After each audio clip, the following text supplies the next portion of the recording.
talking to? What are you trying to prove to everyone else?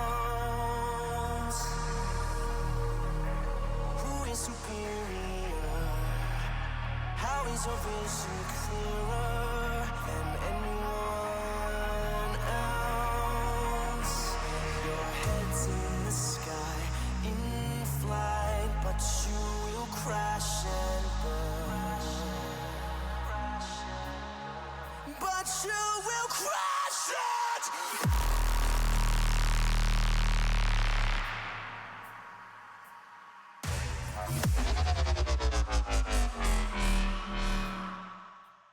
Welcome to Agency Land, a podcast about advertising, ambition, and the lies we tell ourselves to survive both. I'm Jai Smith, and this is your survival guide. Today's guest is originally from Ireland. She moved to Sydney over a decade ago, knowing nobody. No network, no safety net, no plan B. She started a branding agency called Kady Creative from a kitchen table and turned it into an award-winning operation that built over 100 brands from the ground up. Her work has been featured in Vogue Australia to the Sydney Morning Herald. She's a best-selling author, and then in January 2026, after almost a decade, she closed the doors, not because she had to, but because she wanted to. She moved to Sydney's Double Bay to the Sunshine Coast, shut down the agency she'd built from nothing, and started something new called the Scene Collective. Today's guest is Kady O'Connell. Kady, how are you? Welcome to the show. Yeah, thank you so much. I'm excited to be here. It's great to have you here. And I can honestly say to this now, watching your brand agency when I was starting mine, I was like, how do I get as good as Kady? That was literally my goal. Step one is like, I just need to be as good as Kady. And I'm like, I'm never going to get there. So thank you for the inspiration. Oh, thank you so much. I feel like we all need those like design crushes. Like I've had those as well. You know, when I was starting, I'm like, I just want to be as good as this agency, the one that's just like a little bit ahead. Yeah, you just keep going, right? Yeah, but you need that. I feel like as designers, we're all visual people. We need that like visual other person, and you see what they're doing and you're like, wow, I could do that, you know? It's so funny. I've never put it down to my visual side, but you're 100% correct. I could see the work you were doing, and I think that would always more interest me more than, say, reading about somebody else. You're so correct there. Let's go back to your origin story. You moved from Ireland to Sydney knowing absolutely no one. What made you leave, and what were those first few months like before you started Kady Creative? Well, so we kind of just left there was no grand plan. It was just like, let's get out of Ireland and travel. And there was like a recession in Ireland at the time. So what, like, you know, we're like, where can we go? Where is there, you know, an English speaking country that we can get a visa pretty easily? So Australia ticked all the boxes, went there. And then we thought we'd travel a bit, but we got to Sydney and just loved it. And I was working in another agency for about a year or even two before I started Kady Creative, and it was probably like the worst. Like it just felt like just being an employee was like the worst experience It was my first like I've always worked in bars, or like I've worked since I was like 14, and it was always fun because you just like, it wasn't serious, you just go out, have fun, whatever. This was probably my first like proper job, 9-to-5 job, and I was just like, this is not for me. Yeah. What was it about that culture or that 9-to-5 or just not being your own boss that was the real pain point for you? Well, this particular place did have a totally toxic culture anyway, so that definitely didn't help. But then also just having to deal with that and listen to people's shit and like just not even be able to do the creative work that I wanted to do. And there was so much like, you know, politics and all this shit that I was just like, I want nothing got to do with this. But then when you're working there, you can't really avoid it. And it just felt like I've always been someone that has been driven very much by purpose. And it just like felt like my soul was like being clamped down. You know what I mean? I just felt like trapped. Yeah. I think a lot of us who have a creative edge or a creative role, you need something that's much more fulfilling. And I know that sounds a bit woo-woo, but I've come to realize that, like you, if the culture wasn't right, it's an oppressed feeling, not I can experiment and create. 100%. And then just in general, I don't like being told what to do. Yeah, absolutely. There's a lot to unpack in that on its own. But when you started Kady Creative from your kitchen table, what did it look like in the beginning? And I'm fascinated to know, because I've wrestled with this question myself. When did it go from what am I doing to Kady Creative is an organization that I run and I know what I'm doing? I don't think I ever really thought of it like that, to be honest. It's just like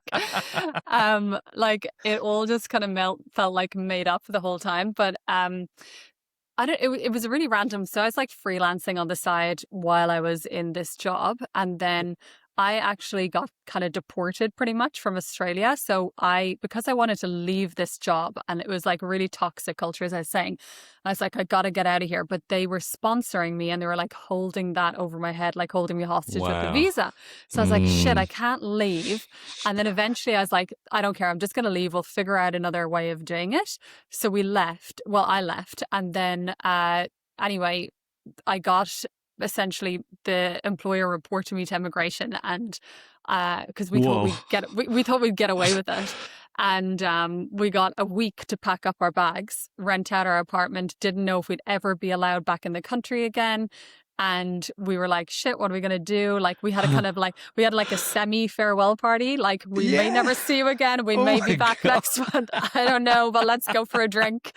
And we left and just went to Bali. We stayed there for a few weeks. We were like waiting for a new visa to come through. Nothing came. So then we just like we'd be somewhere for a while, look up cheap flights, and then move to the next place. We went to Vietnam, we went all around South America. Oh, incredible. So it turned into this like 3-month trip. Or no, I think it was 7 months all up. And then we went back to Ireland for a little bit. And that's where I met like another food journalist in Ireland. And that's when I ended up writing a cookbook with her. And when we had the best-selling book in Ireland, like all this random stuff that would never have happened if, things hadn't imploded. And long story short, we got a new visa and came back to Australia. And because we did that trip last minute with no savings, I had to like freelance while I was traveling. And that was essentially the very beginning of, I got back to Australia, and then that's when I was like, okay, this could be my business now. So started working from my kitchen table. I called it Kady Creative. That's how how much there was not a business plan. Like I didn't even have a name for it. Like everyone's just like, aren't you meant to be creative? That's like the least creative name I've ever heard. I'm just like, true. There's so much in that. Like I love that you were like a true digital nomad before it became just the wanky influencer thing to do. Because this is all pre-COVID, right? Like you were doing it for real. And that you had the chops, but also that openness just to be able to accept this is just going to happen. I'll just keep, quite literally making it up as you go becomes the power, it becomes the advantage. It's not the flaw. I love just how you kept such an open mind through all those situations. Like, what was the stress like? Both being, fucking deported and then just winging it. Like, was it stressful? Do you just not get stressed? Like, it was a little bit stressful, but also it was like I really just saw it as like such an opportunity to travel the world. Like, when could we do that again? Because if like my partner at the time was a teacher, so it's like when can he ever just like leave a teaching job for months to go traveling? So I really just looked at it as well as like an opportunity to kind of travel. But then also it was there was definitely hard parts, but there was it was a lot of healing as well in that journey, because I had I'd kind of gone through my own personal journey, and that's with all that situation happening, and I was like pretty depressed on antidepressants, all that, and then this was like a really nice opportunity to just like connect back to myself. Wow, that's incredible. Like, thank you for sharing that. Like, I know those moments can really make you question who you are. And it's amazing how much a job can impact that. And you kind of step back and go, why would a job make me question my very substance? But it does at all these different levels. 100%. And it's all just triggering deeper shit. It's not just the job. It's like that was triggering all this stuff from my own past, from my own childhood, that like I look back and I'm not like bitter against that ex-boss or that ex-company, or I'm not like, oh my God, they fucked me over. I'm like grateful that happened because it allowed me to deal with all my shit. Yeah.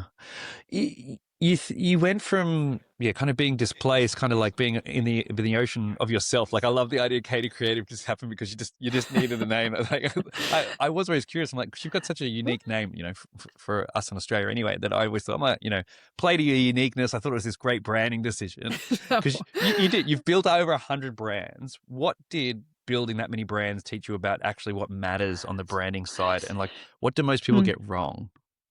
Yeah, it's so funny because it's actually probably closer to like over 200, I'd say, when I really look back at it over the years. It's actually a lot more. But I think, it's interesting because for me, I was like, my background is creative. So I went to art college. I studied visual communications. Like I'm very visual. I love the design side of things. And so initially it was all about that. And I loved like creating an amazing portfolio and working with other really creative people and everything. But I think over the years, I've become a lot more interested in branding, more in the sense of personal branding and like the psychology of branding and like why someone would listen to one person over another, what makes someone credible and trustworthy. And like that's now what interests me, and how to like scale your business using that kind of psychology versus just the aesthetics. More like reputation management and advocacy for people. Is that what kind of you're at? Yeah, kind of like but it's personal branding. It's like why can someone, sell millions of dollars worth of digital programs online, whereas another person that might have just as much expertise, but they haven't been able to build that personal brand and that personality, hasn't been able to do it. Yeah, like it fascinates me where I'll sit in a room with somebody who's same age, same background, but we have such different approaches to something. And it really came out where I was having a beer with an old mentee of mine, and the other guy at the table was her new mentor. And we couldn't be more different, but we'd had the same jobs, both professionally and indirectly professionally. And there was just such a different positioning about the pair of us. Obviously, I was maybe a little rougher than he was. And he said, it's like sitting with my two dads, but my two dads do very different things. And it came down to this. It was a personal style, but it went far more beyond what was the network or what was the ethos they'd built. Is that the sort of work you're in now? Is that what fascinates you, or what do most people misunderstand about this space, including me? Yeah, I think there has been just a natural move away from business branding in terms of like social media and things like that. People want to hear from the founder, and they want to know the founder, and they want to see behind the scenes of the brand. Like it's not like, I think everyone knows this, it's not kind of good enough anymore to just have like your branded graphics and then like, your logo and just hide behind that. There needs to be personality in the brand, whether that's the founder or like key influencers. Like look at like Hailey Bieber and Rode, you know what I mean? That she sold it for like $1 billion, but it's like she was the face of the brand and she led that brand, So it's really, I think it's just the more noise there is online, it's about building something unique that people can really resonate with and like make them feel like, oh, this is really for me. And I think that's done through the person behind it rather than like just a product, because there's there's copycat products on Amazon or whatever else. Like it's just hard to have just like a really original business with just a service or just a product. Especially now when people won't use a service, like the amount of people who now won't buy a Tesla because of Elon Musk. And, you've seen the rise of like BYD in a market like Australia because, that they're, and then you've got the anti-Chinese sentiment in Australia. So you've got all these competing like reputation forces. It's such a fascinating area. Yeah. When I've read that you described, and I think one of your headlines and one of you did an episode on Behind the Fold called From Agency Chaos to Aligned Living. What did you actually look like when you're in that chaos day to day running your own agency? So the thing is, it's like, it was kind of like a fun chaos, at the time. Like I built this business like mostly in my 20s, like my late 20s, early 30s. And like my friends would joke, I would be at the opening of an envelope. Like I would be at every single networking event there ever was, and out for drinks multiple times a week, networking, this and that. And that's how I got all of our clients, and it was a lot of fun, but it was also unsustainable, really, when it comes down to it. It's like that's very hard to sustain that for like years on end. And then I kind of just got a bit burnt out from doing all of that.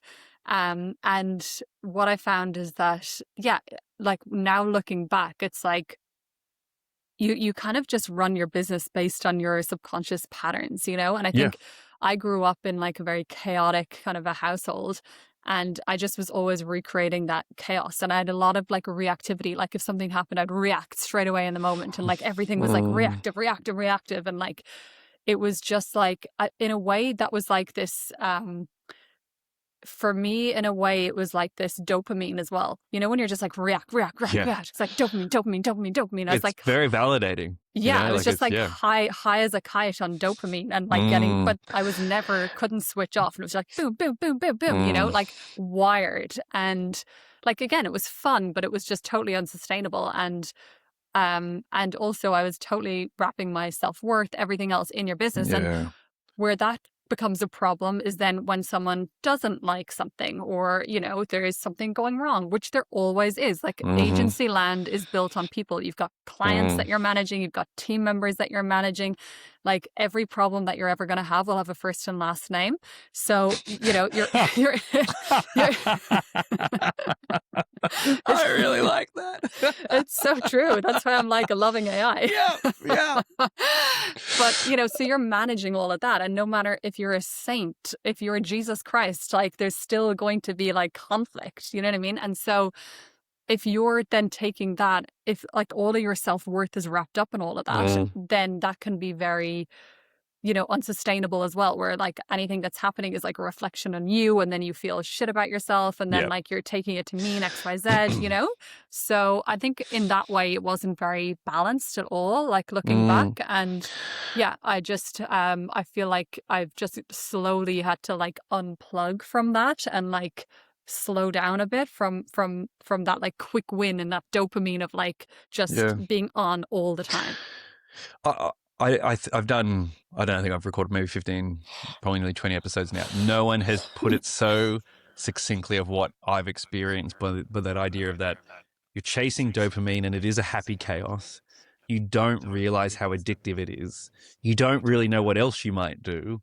I love that every problem has a first and last name, but every win has a first and last name. And you're so right. If I get a shitty email from a client, my God, my like whatever I was doing, like spending time with my partner, spending time with my family, spending time with my nephew, like it evaporates. And one of my personal trainer, he said to me, we were jumping in an ice bath one day, which I know is very, very millennial of me to say. He said, "Is this how you relax?" Yeah, it's pretty much the only way I relax. So he said, "The only way you relax is dunking yourself in 6 degrees of water for 3 or 5 minutes." He's like, "Do you think your central nervous system is fried?" I said, "I don't know, but it makes me feel better." He's like, "Imagine the only thing that makes you feel good is shocking your system." And I said, "Yep, that probably says a lot about where I am right now." What's your advice to people who are stuck in this addiction cycle, this cycle with themselves, even if it is positive some of the time?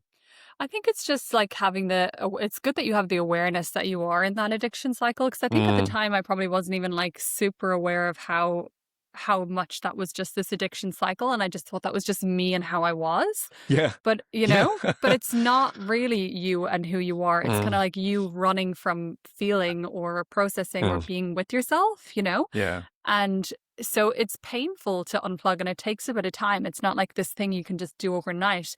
And it's really taken me like years to be able to kind of like detangle myself from all of that, you know?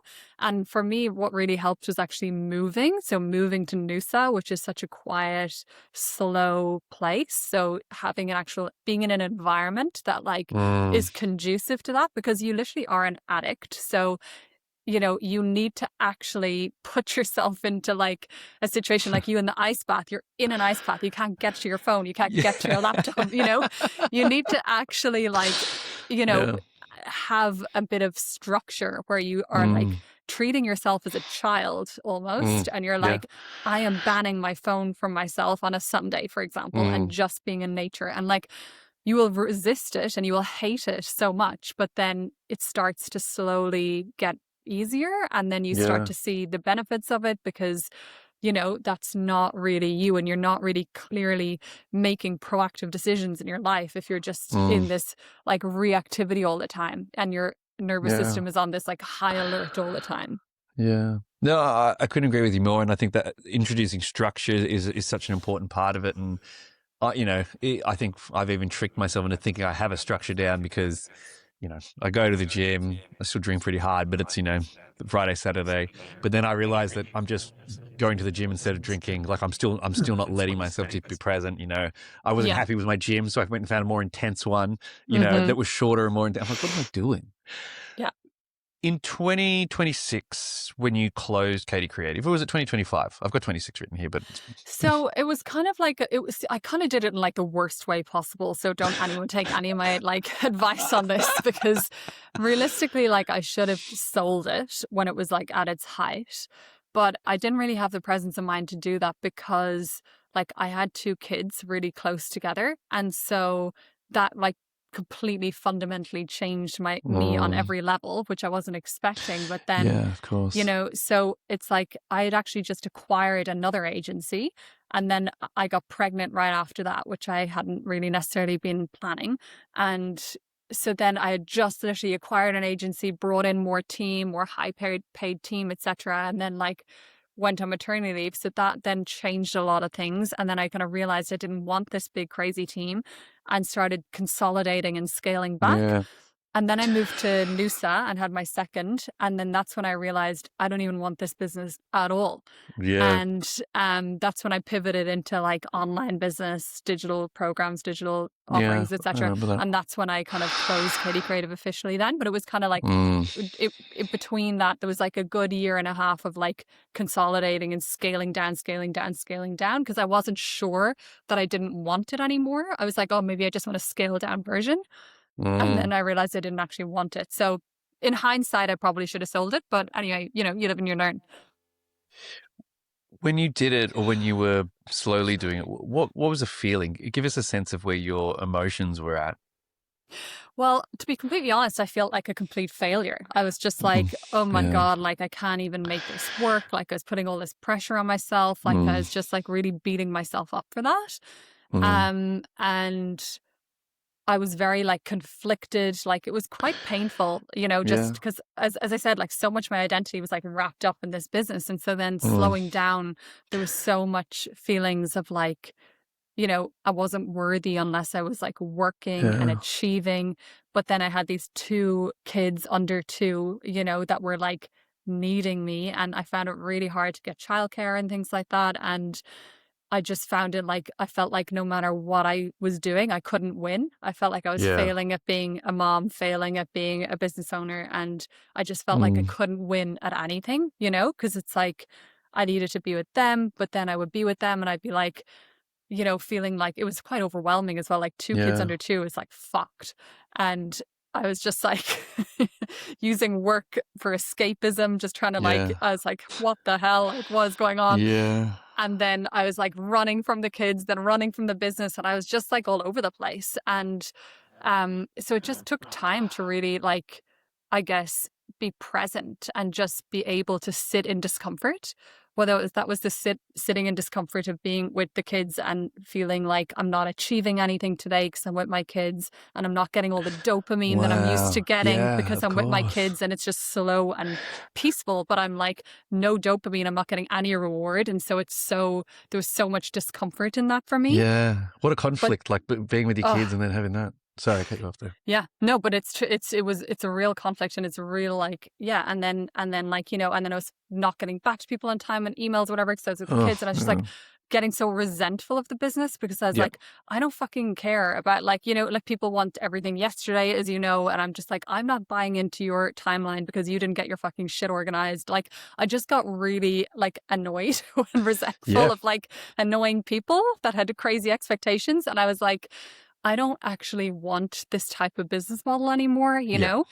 And so that's when I was like, and then I actually talked to a coach about it, and he was like, you need to be like coaching and advising and like, you should like, doing that type of business model. I was like, oh, that actually makes a lot of sense. And that's when I started thinking that could be possible and went in that direction of like teaching and consulting and creating programs, because then I could still achieve and do what I wanted to do and have purpose in the world, which is like very important to me, but do it on my schedule. How did you? So, this became the Scene Collective, correct? Yeah. Firstly, fundamental question: how and why is the agency model broken for you in that regard? And then second question is, how do you stop a coaching business being the same? Because I guess from an outsider's point of view, it's all consulting-ish. There's professional services, it's by the hour or value based, however you do it. How do you separate? How do you when what's broken about the agency? I don't even think it's necessary. I do think agencies tend to be like one of the most chaotic and stressful types of business models. But at the same time, it is also about you and your own boundaries and your own structures as well. So it's not that like the agency model is broken. If it's someone that has like really good boundaries, really good systems, if they're incorporating AI right now, I'm sure there's ways of like doing it really well, or they could appoint a CEO and do it really well. When I was looking to kind of scale down at that point, I was like, I could either appoint a CEO or scale down. And I was like, I don't even want to manage a CEO. Like, I don't even want to manage, because, you know, everything, the buck still stops with you and there's still going to be issues, you know, and I was like, I don't even want that. So I'm not saying that it's like broken for everyone. Some people might be able to do that really well. But at the same time, I just think service businesses in general are fucking hard. Like, you know, even right now we're building I'm building a studio in Noosa, and we've got like an interior designer working on it. We're just like obviously trying to get all the files, get everything done. But I'm like, God, I don't miss being on the other side of that, where you've got all these deadlines and like we're like chasing them, being like, where's this file?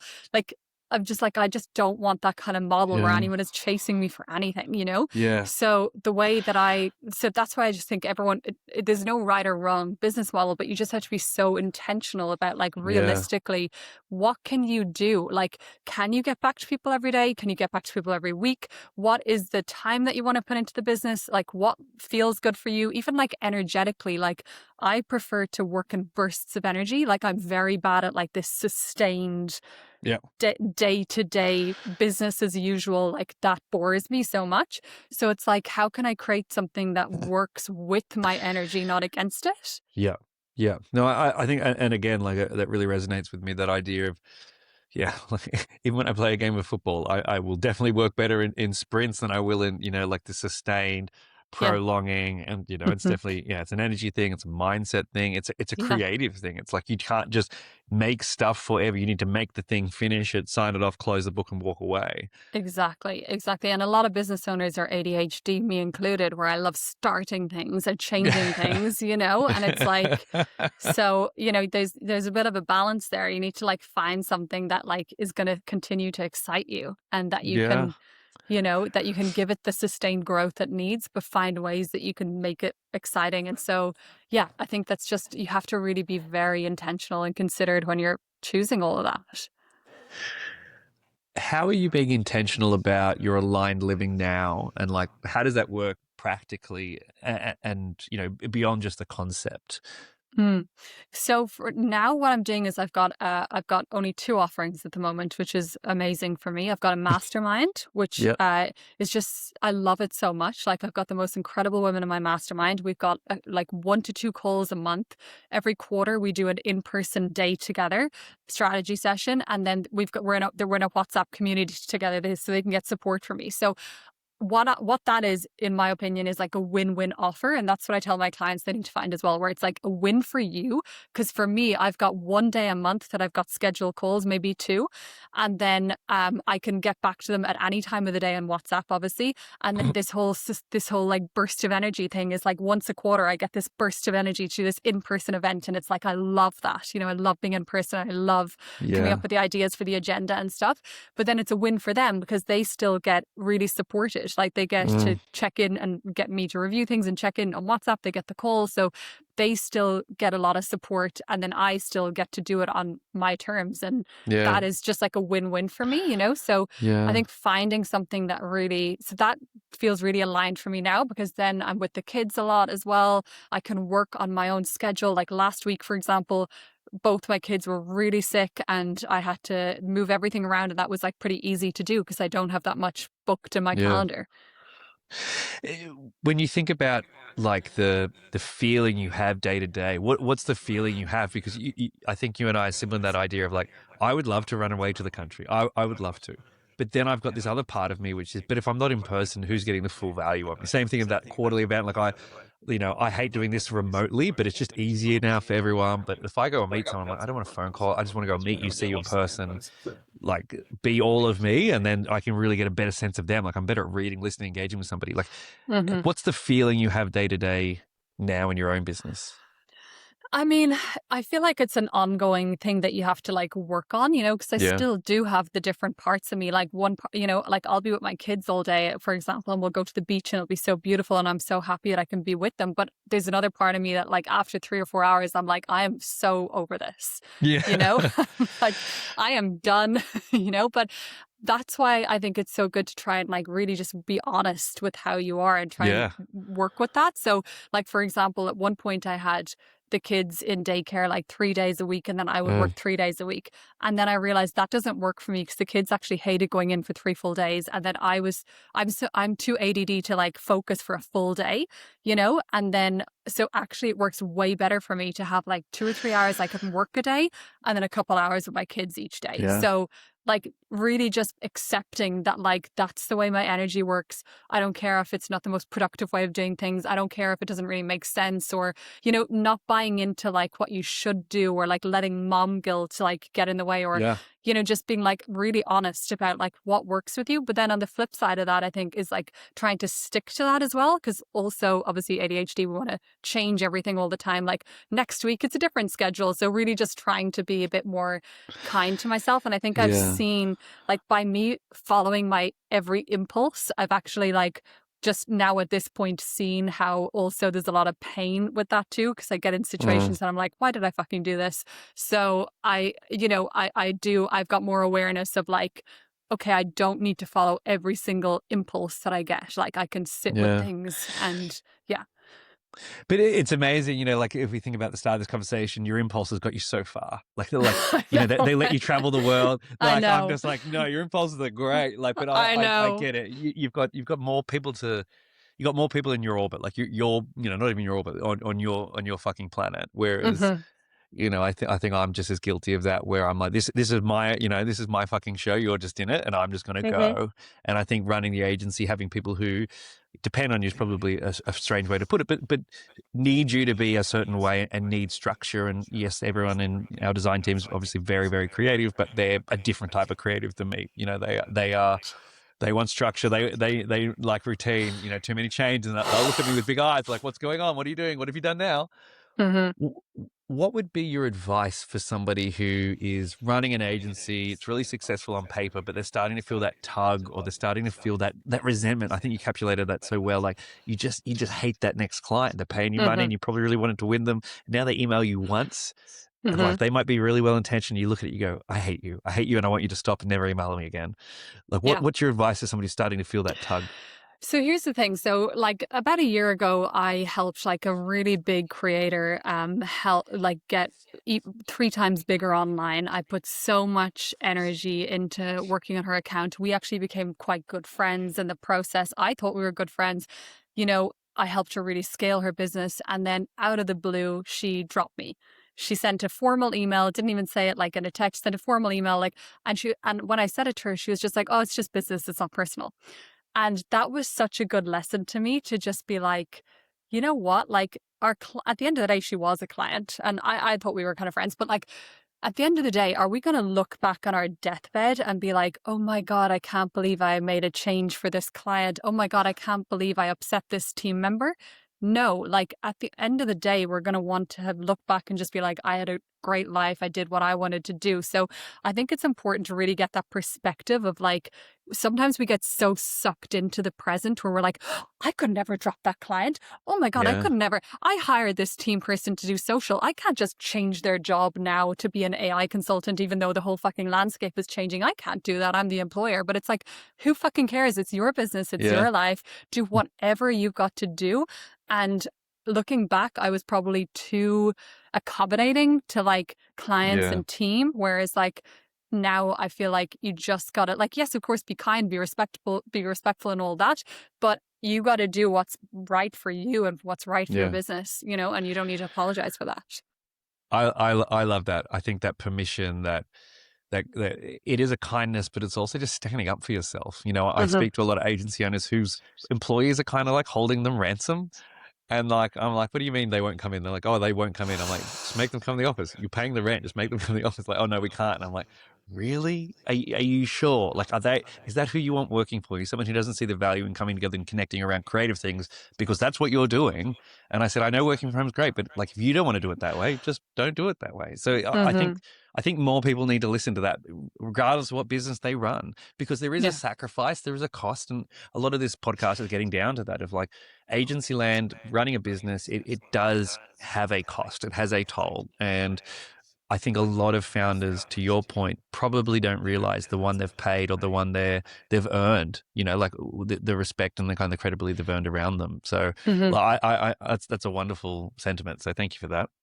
Yeah, I think it's like, because it's like, why are you doing it? I think getting clear on why you're doing it at the end of the day. Is it to like, because Yeah. some business owners, they're like not even paying themselves a salary and they're Mm. like doing all, and it's like, why would you fucking do that? Like, you wouldn't take a job for no money. Like, you need to, you need to make it work for you. Like, Yeah. it's for your life, for your family, for your finances. Like, you got to do that, And Yeah. I think some people just are a bit too like martyrs around it. Like, oh, Yep. I'm doing it for my team. I'm Yep. being a good boss. I'm da da da da da. And it's like don't just try self-sacrifice to sound like a good person. Just like it's your fucking life, and like make sure you're looking out for yourself, because probably a lot of the people that maybe even are on your team or your clients, they probably don't even give a fuck about you. No. I couldn't have said it better. I think that's a wonderful sentiment. I've thoroughly enjoyed this conversation. You've validated a lot of things I was thinking, and I think it's even better you've kind of lived this experience. What's next for you? Are you even thinking like that anymore? What's talk us about the studio and what's coming Yeah. up for 2026? Yeah, sure. So I guess I just feel like passionate about that, because I see so many people like that, where they're like they are just self-sacrificing so much, and it's like, you really got to just understand that like you do have the power to change, because sometimes it feels Mm, scary and you feel like you don't, like you're trapped. But yeah. it's like you can make a change, and even if things fall apart, something better can come through. So now, I mean, I'm still working on Scene. I've got the mastermind. I've just launched a personal branding dashboard/app. So that's really exciting. And building 1111 Studios in Noosa to have like a podcast and content and event space to bring like creators and entrepreneurs together. So lots of, like, as you said, in person. I love in person. I want to do more events, more in person, more workshop speaking, like all of that kind of thing. Mm, Um, and really just like my barometer for all of this now is like, what would be really fun for me? yeah. Because people can feel that energy as well. Like your clients can feel it when you're really enjoying it and you're really present and really giving to them. I find when you're just thinking about like, what's going to make me money and what do people need, that's where you then start getting resentful or it doesn't Yeah. work out. Whereas if you're genuinely following like what you want to do and actually giving from a place of real giving, not just giving because you're scared that if you Yeah. don't give, you'll get in trouble, or, you're giving just to get the validation of someone saying, thank you so much for helping me. Like really getting clear on why, the intention behind it, and choosing to do things that are like bringing you energy and Yeah. bringing you life. Awesome. Kady, thank you so much for spending some time with us. That's awesome. You've given me a lot to think about, and I'm sure everyone else will get a lot out of it too. Of course, my pleasure. We'll have to do one in 1111 next time you're in Noosa. Absolutely. Absolutely. Done. Thank you for Agency Land, a Survivors podcast, is hosted and produced by me, Jai Smith, founder and head of creative and strategy at Double Star Co. Our intro track, Crash and Burn, featuring North Lanes by Phase One, used with the kindest of permissions from Fat Cat Music. Special thanks to Carla Munn and Jaron Norton for the art, design, and motion. If you enjoyed this episode, subscribe wherever you get your podcast, leave us a review, and share it with somebody navigating agency life. Until then, you're good, get better, and stop asking for things.